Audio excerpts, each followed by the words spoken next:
বলি aspiration pneumonia. আমাদের যে শ্বাসনালী সেখানে বাতাস শুধুমাত্র না গিয়ে তার সঙ্গে সঙ্গে খাবারের কন্টেন্ট বা বমি বা অন্য কিছু যদি ঢুকে যায় সেখান থেকে একটা ইনফেকশন হওয়ার চান্স থাকে। স্ট্রোক হলে অনেক সময় আমাদের সোয়ালোইং রিফ্লেক্স ঠিকঠাক কাজ করে না, তাই অ্যাসপিরেশন নিউমোনিয়া প্রিভেন্ট করাটা আমাদের প্রাইমারি টার্গেট। নমস্কার।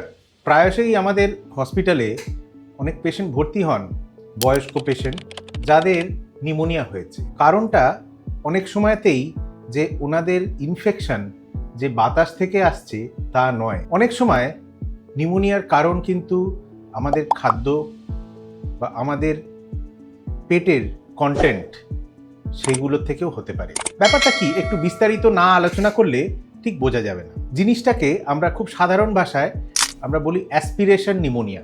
অ্যাসপিরেশন মানে হচ্ছে আমাদের যে শ্বাসনালী সেখানে বাতাস শুধুমাত্র না গিয়ে তার সঙ্গে সঙ্গে খাবারের কন্টেন্ট বা বমি বা অন্য কিছু যদি ঢুকে যায় তাহলে সেখান থেকে একটা ইনফেকশন হওয়ার চান্স থাকে। এই অ্যাসপিরেশন নিউমোনিয়া কি জিনিস বা কেন হয়?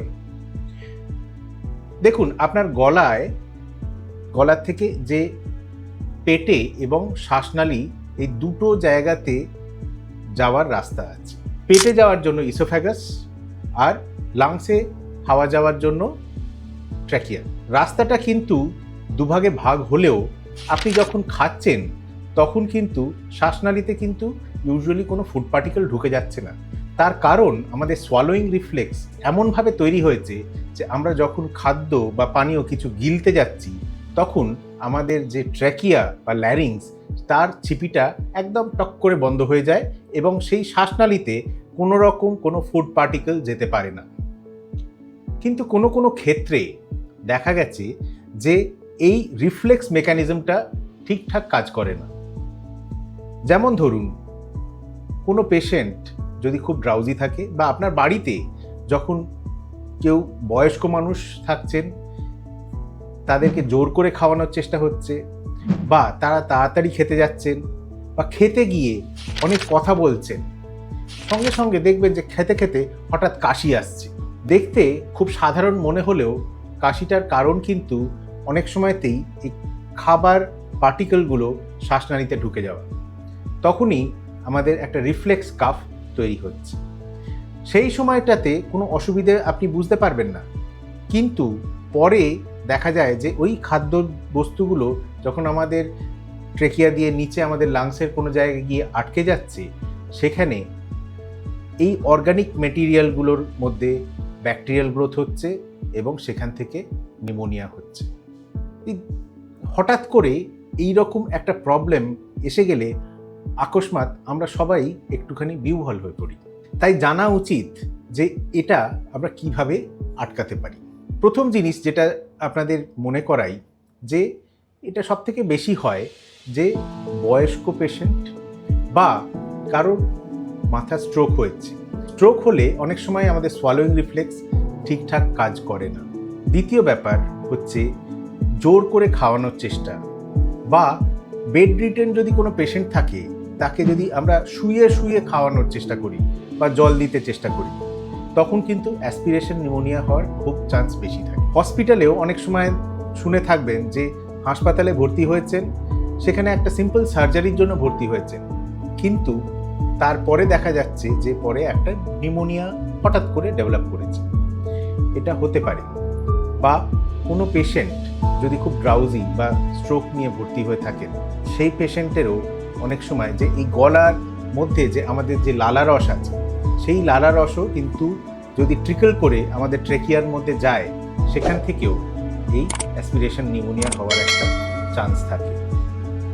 তাই এরকম পেশেন্টদের আমরা সচরাচর মুখে খাওয়াটা একটু অ্যাভয়েড করে থাকি। যখনই দেখি যে অল্প কিছু খেতে দিলে তারা কাশছেন বা জল গিলতে পারছেন না তখনই আমরা তাদের খাবার যদি দিতে হয় সেটা আমরা রাইলস টিউব মানে ন্যাজোগ্যাস্ট্রিক টিউব, যেটা নাক দিয়ে গিয়ে একদম পুরো পেটে যায় সেরকম একটা টিউব দেওয়া থাকে, সেখান দিয়ে আমরা ফিডিং দিয়ে থাকি।